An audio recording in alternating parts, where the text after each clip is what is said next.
елім дегендер қамын жегендер.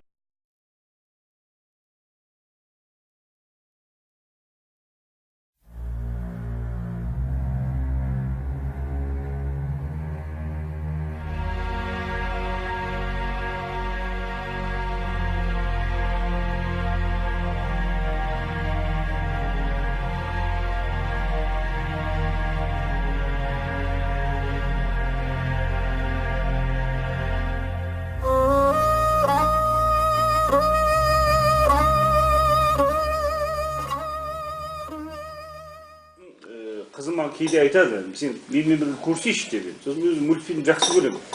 Сосын бір Мулан деген Голливудтың мультфильмі бар екен. Соны алып қарасаңыз, сюжеті Қытайдың бір батыр қызы туралы. Яғни Қытайдың бүкіл жаңағы сіз айтқан идеологиясын Конфуцийін айтады. Ел туралы, патриотизм туралы, елді қошын. Әкесі ауру болады да, сол әкесі үшін соғысқа бір адам, семьядан бару керек, ұл болып соғысқа барады ғой. Сондағы ең құбыжық, ең дұшпан, ең жүйексүрін гундар. Біздің шекара жақтан келеді, біздің түрімізден қорқынышты үрей алды. Сол сияқты мен айтайын деген, ол Қытай бізді жаулайтынды баяғыда экономика арқылы жаулады. Оған өткені біздің жемқорға тән билік кінәлі. Өткені о жерде олар егер қазақ мемлекетінің болашағын ойлайтын болса, мынандай үлкен-үлкен жобаларға өз батасын бермесе, өткені оның бәрі экономикада жария түрде қабылданған жоқ. Саясатта мына саяси одаққа кірдік, а саяси одақ деген ол белгілі бір міндеттеме деген сөз. Яғни тек қана сен бір жиналысына қатыспайсың, шостың, басқа да бір нәрсе, сен оны алды белгілі бір міндеттеме аласың. Бір тараудан тұра ма, екі тараудан тұра ма. Сондықтан ол жағынан экспансия болды, енді мына идеологиялық экспансия осы мультфильмнен жақсы көрінеді. Сондықтан мен айтар едім, Қытайға көзқарас қандай болу керек? Бұл Қытайға көзқарас біздің мына қазақтың қазіргі билігі, әсіресе тәуелсіздік алғаннан кейін. Мен өзім екіге бөлемін. Кеңес одағы кезіндегі саясатпен Қытайға деген көзқарас. Өйткені Қазақстан соның құрамында кірді ғой. Ол басқаша саясат. Оның дипломатиясының принциптері болып отыр. Ал енді 91 жылы мына өз қолымыз өз аузымызға жеткеннен кейін, Мәскеуден тәуелсіздік алғаннан кейін біздің Қытайға деген саясатымыз басқаша. Оның ішінде ұлттық мүдде жоқ. Сондықтан мен айтар едім, біріншіден бізге қазақ, осы жерде қазақтың билігі, қазақтың жақсы мақалы бар, алыстағы ағайыннан жақында қасында көрші артық деп, соны бұрмалап отырды. Соны туған туысқандарға, құдаларға, көршіге тұрмыста пайдаланатын мақалды бұлар үлкен саясатқа салып жүр. Сондықтан біз соның қазір себеп салдарын көріп отырмыз. Енді Қытайға баға беру өздеріңіз бәрі түсінікті ғой, жалпы сөзді айтам, мен бір нәрсе айтамын. Қазір G7, G20 деп отыр. Ертең G2 болады. Егер жеме-жем белгілерді. Оның біреуі Қытай, екіншісі қалған бүкіл адамзат. Өткені қалай болғанда да Қытайдың қазіргі қарқыны, Қытайдың қазіргі жүрісі алысы, оның бәрі ертең бүкіл адамзаттың бас ауыру проблемасына айналады. Бұл жалғыз Қазақстанның емес. Бізге Құдай өзі осы сорымыз қылып берді. Олар енді бізге бірнеше эксперимент ретінде, тәжірибетінде қарап отыр. Секен айтқандай, Америкаға барсаңыз, сіздің Адидасыңыз да, сіздің Диорыңыз да, Франциядағы бәрі сол Қытайдан шықты.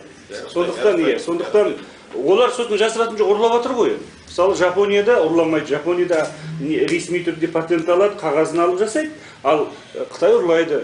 Оған сосын ешкім қой деп айтып жатқан ешкім жоқ. Өйткені дәл Қытайдың экономикасы қазір шынымен де Қытай қорғаныс салса, Америкаңды қолдырып кетеді, Европаңды қолдырып кетеді. Олардың өзі жалаңаш қалып қоюы мүмкін. Сондықтан меніңше осы тұрғыдан алғанда біздің ең үлкен қателіктеріміз сол экономикаға кіргізгеніміз. Және ол жай тамтымдап, Рекең айтқан, тамтымдап кіргізуге болады. Көршімен де сыйласу керек. Көршімен де қырғи қабақ болудың керек жоқ сияқты. Одан біз көп пайда таппаймыз.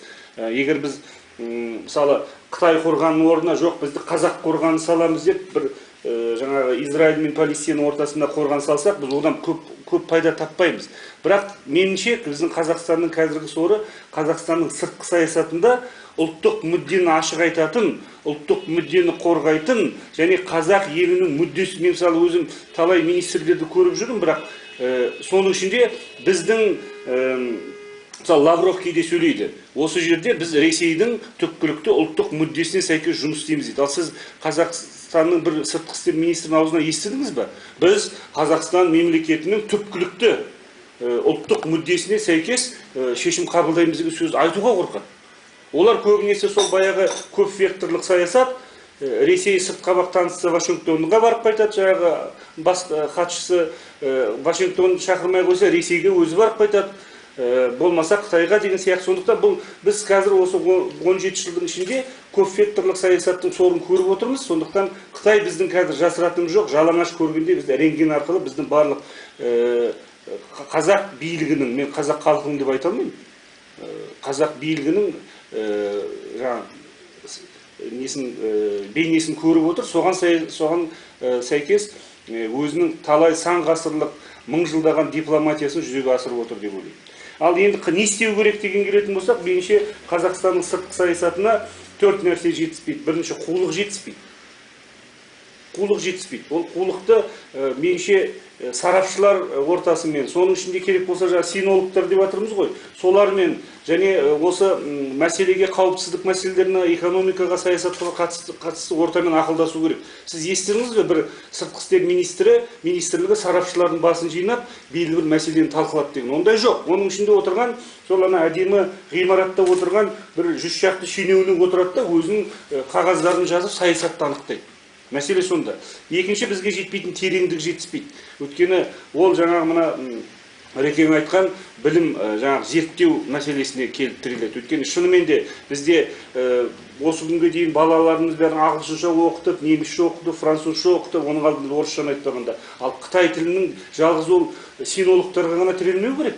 Ол тек қана ол тілді білу емес, тек қана. Ал мәселе оның әртүрлі саласында біздің керек болса Қытайдың экономикасына байланысты, Қытайдың саясатына байланысты, оның әскери тактикасы мен стратегиясына байланысты тиісті құрылымдар болу керек. Оған мемлекет қаржы болу керек. Оны біз зерттеуіміз керек. Олар сосын жасыратын жоқ. Мына Америкадағы, Европадағы сондай институттармен қарым-қатынас жасау керек. Сол кезде біз олардың дәрігер сырқаттың диагнозын анықтайтын медкарта дейді ғой, сол сияқты біздің қолымызда карта болады. Үшінші жетіспейтін тиянақтылық жетіспейді. Өйткені бізде Қытай факторын сол Ресей мен Европа, Америка Құрама Штатына қарсы қою туралы ғана пайдаланады. Төртінші жетіспейтін ол әрине тегеуріндік жетіспейді. Тегеурінді егерде біздің билік осы жылдары бойы осы Қытайдың жазып экспансиясына қатысты өзінің принципті түрде Біріккен Ұлттар ұйымының мінбесінен бастап басқа да ұйымдар төңірегінен сөйлейтін болса, меніңше Қытайдың бізге көзқарасы басқаша болар деп ойлаймын. Енді ең соңғы айтарым, мен Секеңнің сөзіне келісе алмаймын, біз жеңе алмаймыз дейміз. Біз жеңе аламыз. Өйткені ұлы держава болу үшін 2 миллиард халық болу, немесе оның өнеркәсібі пәленше 70%, 60% дүние жүзіне қамтамасыз ету демес сияқты меніңше. Меніңше жеңе аламыз біз екі фактормен. Бірінші, ішкі фактор.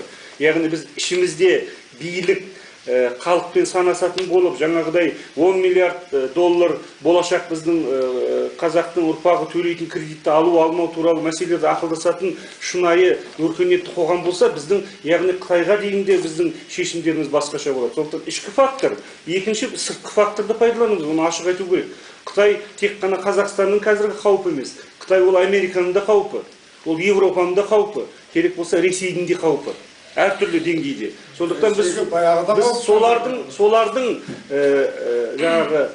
мүддесін пайдаланып, солардың Қытайға деген өзінің позициясын пайдаланып, Қазақстан сол салада да өзінің болашақта сыртқы факторды пайдаланып, қазіргі онымен төбелесіп, жанжалдасып, соғысайын деп жатқан ешкім жоқ. Бірақ күнделікті саясатымызда Қытай біздің бет-бедерімізді сезу керек. Бұл жалғыз ғана мына жас алаштың дөңгелек столында айтылатын сөз емес, ол сыртқы істер министрлігінің, керек болса президенттің, үкіметтің ресми құжаттарында, ресми қаулыларында осындай позиция анықталса, онда Қытайдың да бәлкім бізге деген саясаты басқаша болады деп ойлаймын. Жеке факторлар, мен сіздің берген 12 пункттан тұрады, бәріне келісемін. Бұның бәрі тек қана газетте айтылып жүр, бірақ сіз осының бәрін бір рет ресми биліктің аузынан естідіңіздер ме? Біреу сөйлеп айтты ма? Айналайындар, осы бір 300 мың жұмыс орны келіпті. Анау еңбек министрі 300 мың. Еңбек министрі, сен осыған жауап берші деп бір депутат сөйледі ме? Бұның бәрі яғни жоғары жақтан үлкен кепілдік берілген саясат деп